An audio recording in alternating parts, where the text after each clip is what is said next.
Every restorer I talk to wants to build a multi-million-dollar restoration empire, but statistics show that the average restorer gets stuck at about $2 million of revenue, growing a business that they hate. Between growing my own restoration company to over 8 figures, writing the restoration industry's best-selling book, building Albi, the restoration industry's leading technology platform, I've rubbed shoulders with thousands of restoration contractors, both big and small. In this video, I will unpack the step-by-step framework I've seen restoration contractors use time and time again to build and scale multi-8-figure restoration businesses without getting stuck on the hamster wheel or burning out. Stay till the end of this video where I will unpack the restoration industry's biggest myth. Let's dive in. So the first thing that you need to know and do if you want to grow an 8-figure restoration company is make the fact that you're going to grow an 8-figure restoration company a non-negotiable. Time and time again, I see restoration contractors get on this growth trajectory and maybe miss their goals by just a little bit, and then they start sandbagging. Or better yet, imposter syndrome will kick in where you feel like you don't deserve the success that you have. And then you negotiate against yourself. The number one reason restoration contractors are being held back is simply because of the self-limiting beliefs that they have. If there's one thing the restoration industry needs to hear, is that you can do this. Many of other people have built restoration companies to over 8 figures, and you can too, so long that you make it a non-negotiable. There's this video that I shot a couple months ago called the Restoration Growth Model. You can click the link below and check it out, where I basically unpack the 3 different pillars that you need to focus on and make non-negotiable commitments based off of.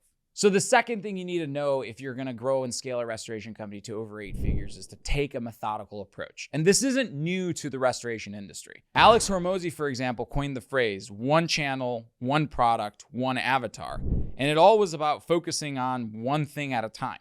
Now in restoration, it can be very tempting to try to do everything for everyone, going after the plumber referrals, the agent referrals, the online marketing, and the TPAs while doing contents work, mitigation work, and reconstruction work at the same time. However, that's what causes companies to get to $2 to $3 million and absolutely burn out.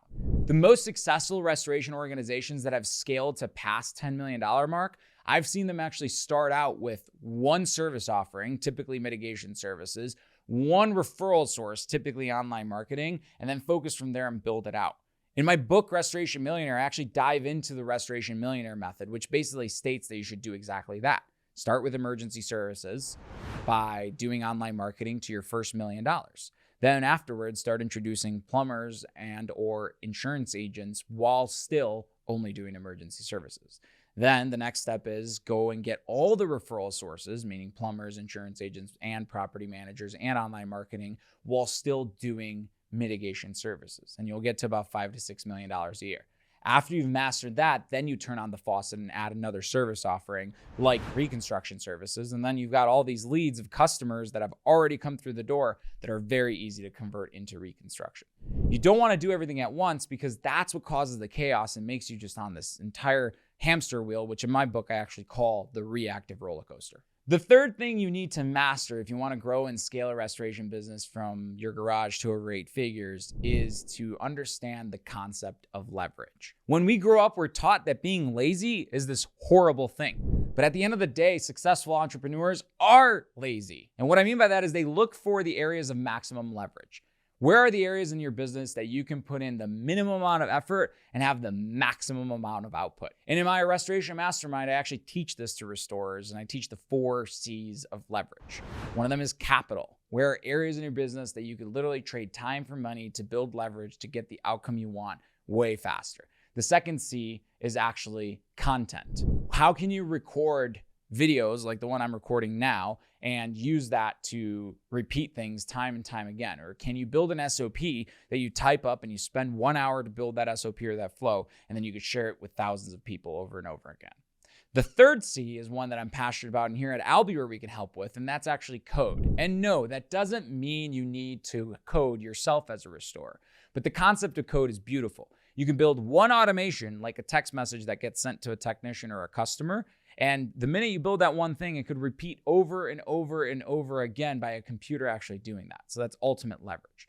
And then the last C is actually collaboration, working with other people and leading people. Because at the end of the day, you can't build an 8-figure restoration company alone. You need to build a team of people that actually build that business for you. The fourth thing that successful people that have scaled their restoration companies to over 8-figure have realized is that most of their problems are who problems, not how problems. And again, under the same thing of being lazy as an entrepreneur, it's not about you knowing how to do everything within your business. And this actually ties to the myth that I'm actually going to talk about at the end of this video. But it is crucial for you to think about your problems, and instead of figuring out how to solve them, find the people that are world-class to solve that problem. If you have a problem recruiting a top leader, don't go try to figure out how to recruit yourself. Go spend the $25,000 and go hire that sales leader that's extraordinary and give that money to the person who's mastered recruiting.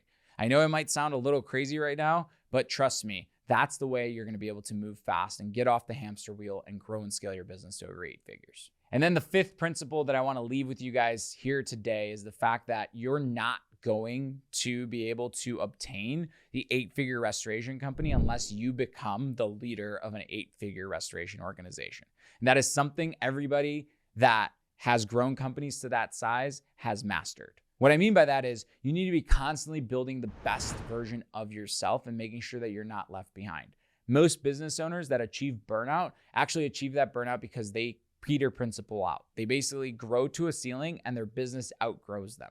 Think about it this way. If I took you right now, and let's say you were a restoration business owner doing $2 million a year, and I plopped you out of your business and I plopped you into a $20 million a year restoration business, do you really think you'd be able to run that business? The answer is probably no. So if you actually want to have that business, you need to identify the areas and the weaknesses in your leadership style, in your ability of knowledge, in your ability to run a P&L. Identify those areas of weakness, fix those areas of weakness, and constantly improve. This battle is not about you versus the competition. It's actually about you against yourself.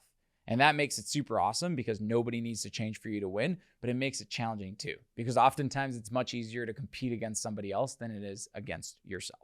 So there you have it. There's the 5 things that you need to know to grow and scale your restoration business to 8 figures. 1, you must make it non-negotiable. 2, you must take a methodical approach. 3, you must focus on the areas in your business that you have maximum leverage. 4, you must ruthlessly try to find the who's to your problem, not the how's to your problems. And 5, you must build the best version of yourself and build yourself into the CEO that can actually own an 8-figure restoration company. Our mission here at Albi is to help propel the restoration industry forward. And as you notice, these 5 things are not talked about in the restoration industry much. And that leads me into the biggest myth of restoration.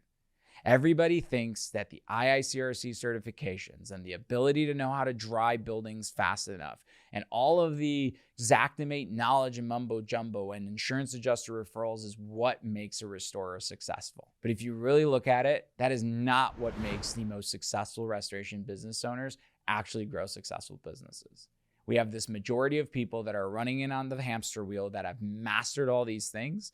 But again, the 5 principles I talked about earlier in this video, those are the ones that actually move the businesses forward. So if you find yourself loving the technical knowledge of restoration, I'm not hating on it. It's a beautiful trade. All I'm saying is that that's not necessarily what's going to help get you to the next level. The leadership things is what is going to, and you need to focus on those things. If you like this content, want to hear more, please hit that subscribe button. It's our mission here at Albi to propel the restoration industry forward, and I can't wait to see what you build. And also down below, I would love to hear what was your number 1 takeaway from this video, as it'll help us build better content like this. Talk to you guys soon.